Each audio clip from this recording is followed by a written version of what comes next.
네, 제6회 국무회의를 시작하겠습니다.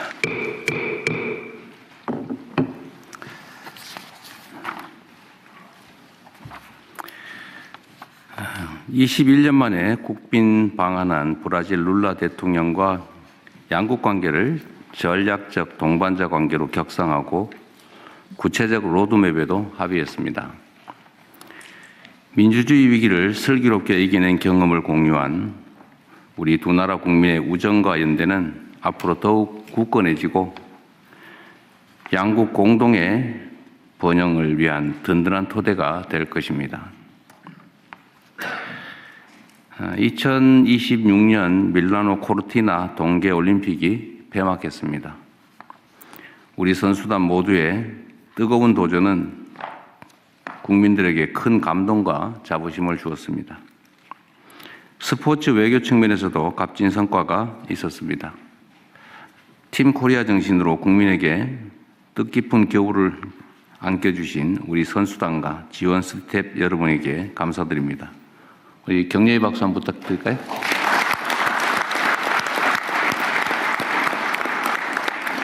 수고 많으셨습니다.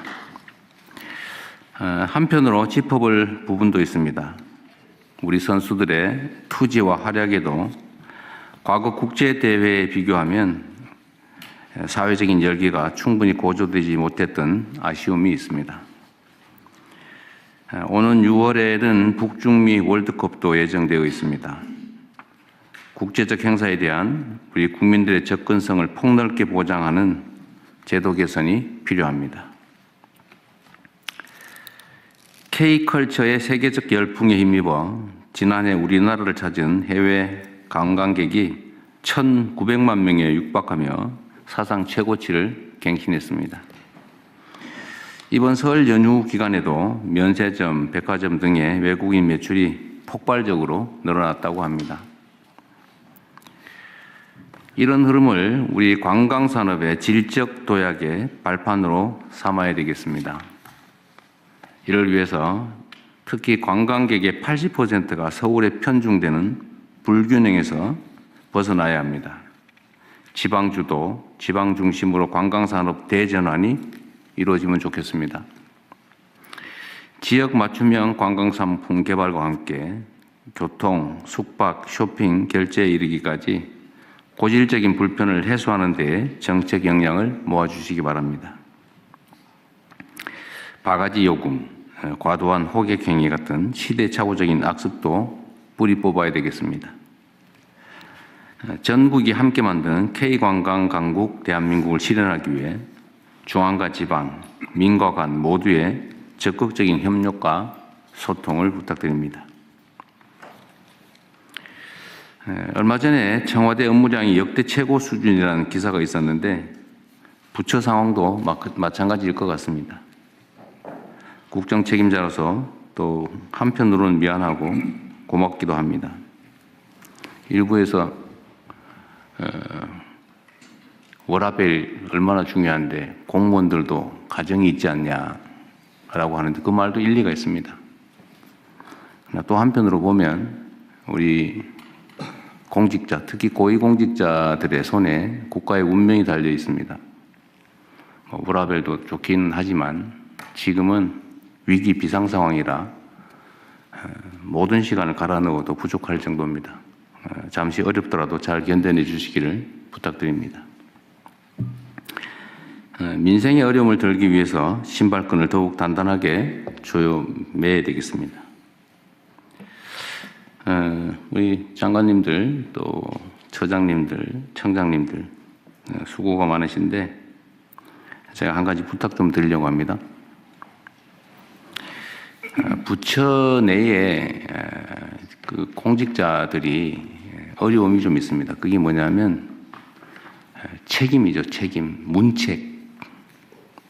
뭐 일을 열심히 하면 꼭 나중에 감사당하거나 수사당하거나 해서 비난을 받고 그렇기 때문에 법에 주어진 일, 관행적으로 해오던 일 외에는 잘 안 하려는 그런 풍토가 생겼습니다.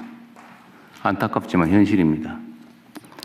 우리가 제도 개선을 통해서 이제 그렇게 하지 않아도 되는 적극적으로 열심히 일하는 공직자들이 존중받는 그런 나라를 만들려고 노력하겠지만 특히 우리 국무위원들께서 신경 써줘야 될 부분이 하나 있습니다. 공직자들은 어쨌든 그런 문책의 두려움 그런 것들이 업무에 제한으로 작용하기 때문에 이걸 좀 덜어줘야 됩니다. 책임이 클수록 그 책임을 확고하게 자기가 지겠다라는 것을 하급자들에게 보여줘야 됩니다. 책임은 내가 진다 라는 걸 분명하게 보여줘야 됩니다. 좀 그렇게 표현도 해 주시고요. 제가 개인적인 경험을 하나 말씀을 드리면 보통 공직자들이 기한을 해올 때 어떤 정책 결정 아니면 이걸 할 때 최종안을 만들어 오는 경향이 있어요. 그리고 이제 눈치를 보죠.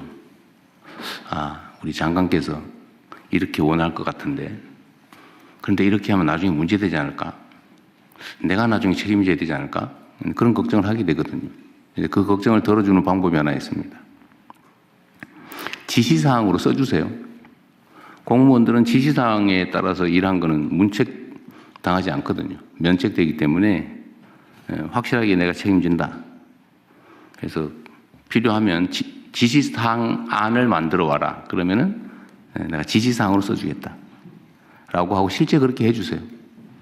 뭐 장관이 지시해서 한 건 문제가 없잖아요. 대신 장관이 책임지는 거죠. 또 예를 들면 어떤 복수의 안이 있을 수 있죠. A안, B안, C안. 그걸 복수로 써오게 한 다음에 선택하세요. 선택하면 장관의 책임 아닙니까? 단일안을, 최종안을 만들어 오라고 하면 스트레스 받으니까 지시사항을 써주거나 아니면 복수안 중에서 최종 책임자가 고르는 거죠. 그러면 실무자는 책임이 없으니까 좀 마음이 편할 겁니다. 이런 방식을 통해서 공직자들이 적극적이고 책임 있는 행정을 유도해 주시면 좋겠어요.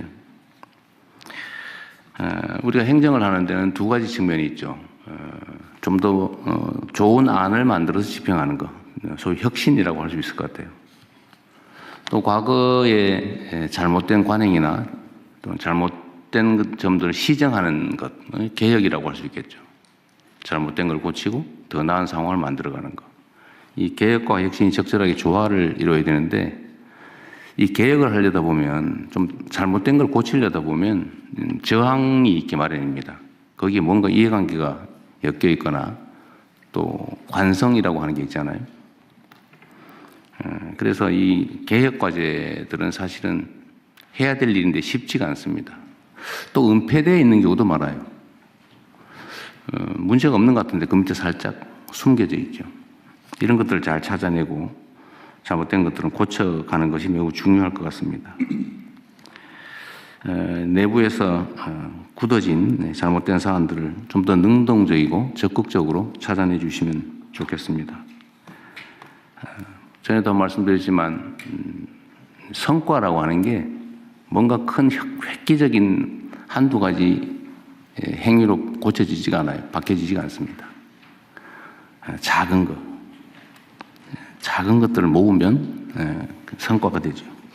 그럼 정성이 필요해요. 또 시각도, 바른 시각도 필요합니다.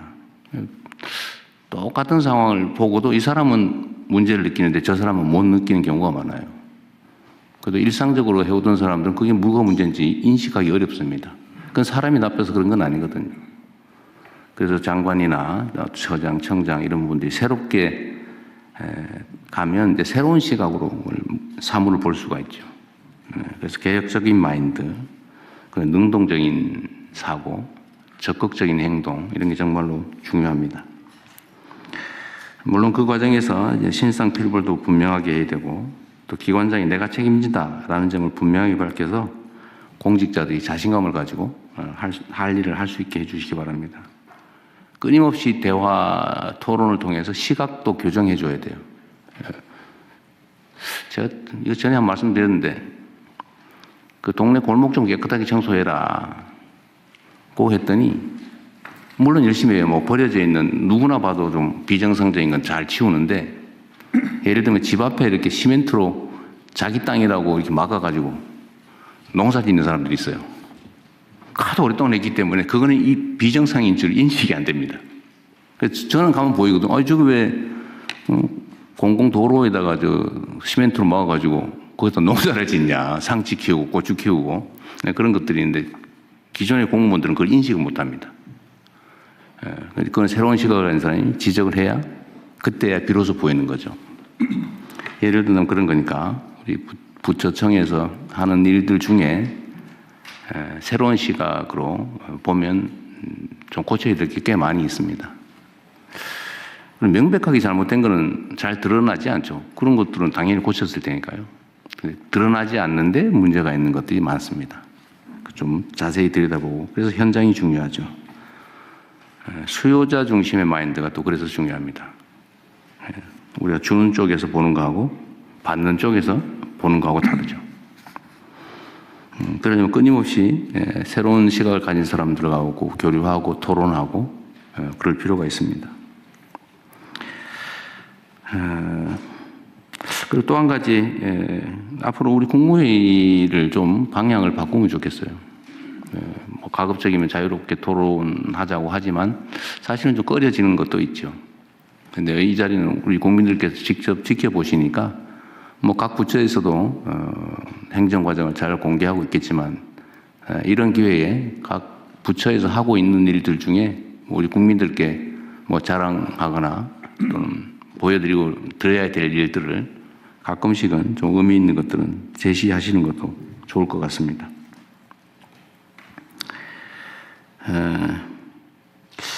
사소한 거긴 한데 제가 이런 것도 좀 가능하면 각 부처에서 좀 관리 찾아주면 좋겠어요. 사람들 속에 섞여서 얘기를 듣다 보면 이런 얘기를 듣게 돼요. 소위 이제 집합 건물 또는 뭐 상가 이런 데 관리비 받잖아요, 관리비. 꽤 오래된 건데 요새 이제 임대료에 제한이 있다 보니까 관리비를 올리는 경우도 있다고 해요.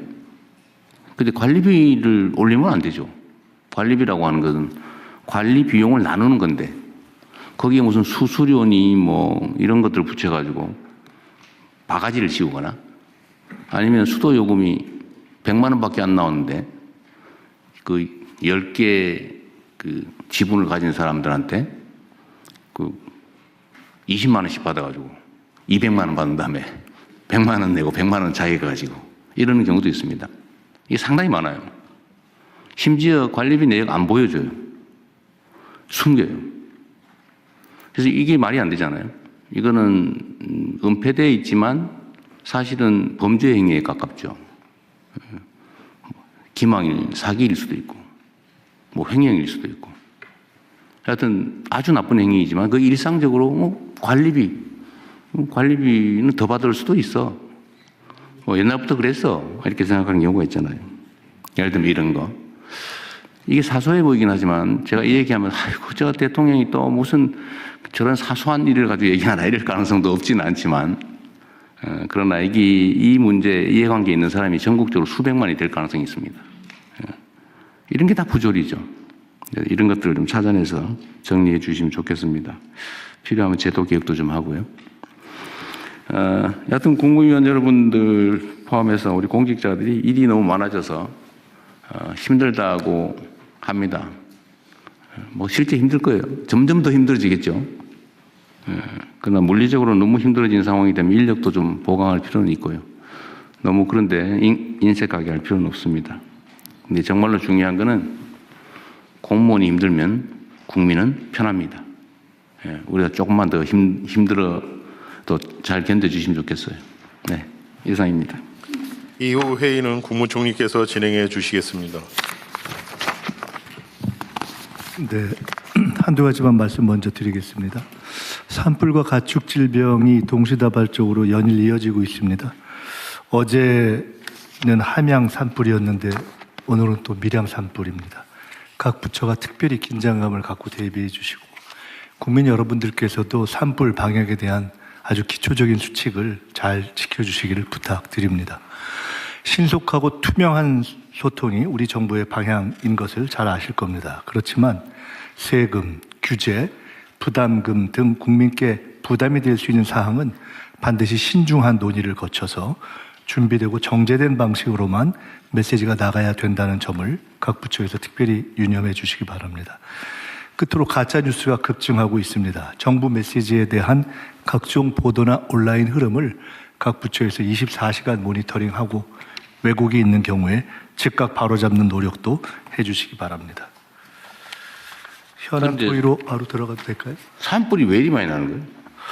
글쎄 지금 뭐 이게 계절상 건조한 것도 그렇고 강풍 때문에 그래서 지금 사실 우려를 하고 있는데 3월에는 예년의 경우에 더 난다고 합니다. 100헥타르 이상 대규모 산불이 작년의 경우에 하루에 그러니까 작은 것까지 하면 20여 건, 큰 것이 막 4-5건이 동시다발적인 경우도 있어서. 근데 지금 대통령님께서 사실은 우리 정부 들어선 이후에 헬기 투입 시간을 30분 정도 줄이는 조치를 하셨거든요. 그러니까 불이 났을 경우에 진압은 매우 빨라지고 피해는 줄어들었는데 작년 대비 올해 산불이 60%더 발생했다는데 그 이유가 대체 뭘까? 그러니까 이게 건조하고 바람 많이 기상 불고 문제와 관련이 있는 것 같습니다. 그래서 하여간 이거를 작년 대비 올해 갑자기 기상이 그렇게 나빠질 그러니까 것 같지 그걸 않거든요. 잘 모르겠습니다. 그래서 지금 좀 분석을 좀 해서 좀 가능한 방안이 뭔지 한번 찾아보시죠. 예. 대통령님, 지금 현재 상황은 일단 눈비가 굉장히 적었습니다. 이번 겨울에서 건조함이 심한 것이 가장 특징이고요. 그래서 저희들이 지금 평균 보면 일평균 8에서 10건 정도 발생을 하고 있는데 다행히 지금까지는 인명피해나 재산피해가 거의 없습니다. 그래서 진압을 빠르게 하고 하니까 그런 있고요. 건데. 그리고 지금 밀양 산불 경우에도 제가 들어오기 전에 본 것으로는 85% 진화가 되었습니다. 그래서 그리고 오늘 오후에는 또 기상 예보도 있고 해서 그 진화는 될 것으로 생각합니다만 저희들이 원인 분석을 1차적으로 좀 해봤습니다. 네. 그랬더니 1위가 화목 보일러에서 그 불꽃이 튀어서 바람이 부니까 이제 산 근처에 있는 민가에서 불이 나서 옮긴다. 그래서 어제 파악을 해보니까 3만 호 정도가 화목 보일러를 쓰고 있다고 합니다. 그래서 도의 농정국장들을 통해서 화목 보일러 보유하고 있는 마을들 찾아서 좀 관리를 부탁을 어제 드렸고요. 그리고 그 두 번째 원인은 이제 좀 떨어져 있지만 주택 건설 같은 거 할 적에 날씨가 추운 후에 불을 피우지 않습니까? 그 불꽃이 튀는 게 있고요. 세 번째가 그 영농 부산물 소각을 농촌에서 합니다. 그래서 이거는 작년에 비하면 많이 줄긴 했지만 저희도 이것도 좀 근절을 할 수 있도록 소각하지 말고 파쇄하도록 그렇게 안내를 하고 있습니다. 하여튼 화재 발생 건수가 계속 기하급수적으로 늘어나는 것 같아요. 저는 그 원인 제거를 좀 할 필요가 있을 것 같습니다. 하여간 말씀처럼 저희가 헬기 투입도 늘리고 특별히 인명에 대한 대피를 빨리 하는 것 쪽으로 정렬해서 그건 줄었는데 그 원인 부분을 더 분석해서 발생 자체를 줄이도록 노력하겠습니다. 지금 산림청장이 결혼돼서 그런데 야간 헬기 투입은 아직도 훈련 중이에요? 훈련하고 있는 것으로 알고 있고요. 훈련을 지금 몇 년째 하고 있는 거예요, 지금? 조만간 활동할 수 있도록 그렇게 하겠습니다. 안전하게 그러십시오. 네, 그러면은 현안 토의로 들어가겠습니다. 촉법소년 연령 하향 논의 법무부 차관께서 발제해 주시기 바랍니다. 네, 법무부에서 촉법소년 연령 하향 논의를 보고드리겠습니다. 처벌을 받지 않는 형사 미성년자 연령은 14세 미만으로 1953년 형법 제정 이후 약 70년 동안 유지되어 왔습니다. 그러나 형사 미성년자의 범죄가 증가하고 그 양상도 흉포화되며 제도를 악용하는 사례까지 계속 발생하여 형사 미성년자 제도의 문제점에 대한 지적이 있어 왔습니다. 이에 22대 국회에서도 형사 미성년자 기준 연령을 하향하는 형법 및 소년법 개정안이 다수 발의된 상태입니다. 형사 미성년자 기준 연령 하향에 대해서는 찬반론이 첨예하게 대립하고 있습니다. 찬성하는 입장에서는 형법 제정 이후 소년의 정신적, 신체적 성숙도가 높아졌고 범죄가 흉포화됐다는 것을 근거로 주장하며 반대 입장에서는 형사 미성년자에 대해 소년법상 보호 처분이 가능하고 수용기관에서의 범죄 학습, 부정적 낙인 효과가 발생하는 점 등을 주장하고 있습니다. 해외 입법례는 7세 미만부터 16세 미만까지 다양하게 있는 상태입니다. 다음 페이지입니다. 형사 미성년자 연령 하향 검토 시 고려해야 되는 사항들입니다. 첫 번째로 형사 미성년자 범행의 사건 수가 증가하고 죄질도 악화되고 있습니다. 21년 대비 25년에 형사 미성년자 범행 건수는 11,677건에서 21,000여 건으로 약 80% 증가했고, 같은 기간 성폭력 범행 건수는 398건에서 739건으로 85%가 증가했습니다. 같은 기간 동안 형사 미성년자인 12세, 13세에 대하여 보호처분 중에 가장 중한 처분인 소년원 송치처분이 급증하는 등 죄질도 악화되고 있습니다. 두 번째로 형법 제정 후 소년들이 신체적으로 성숙했고 사회 환경도 변화함에 따라 민법상 성년 연령과 공직선거법상 선거권, 피선거권 연령이 하향됐지만 형사 미성년자만 그대로 유지되고 있습니다. 민법상 미성년자도 제정 이후 약 50년 동안 유지되다가 2011년 만 20세에서 19세로 낮아졌는데요. 당시 주된 개정 이유가 청소년의 조숙화 및 사회 경제적 현실 반영이었습니다. 마지막으로 법무부는 소년 범죄 예방 및 재범 방지의 중요성을 깊이 인식해서 2022년 소년 범죄 종합 대책을 마련하고 다수의 예방 및 재범 방지 대책을 시행했지만 여전히 형사 미성년자의 범행은 증가하고 있습니다. 이와 같은 점을 고려할 때 이제는 형사 미성년자 기준 연령 하향에 대해 본격적으로 논의가 필요하고 법무부도 금일 토의 내용을 바탕으로 적극적으로 국회 입법 논의를 지원토록 하겠습니다. 이상 보고를 마치겠습니다. 지금 그러니까 14세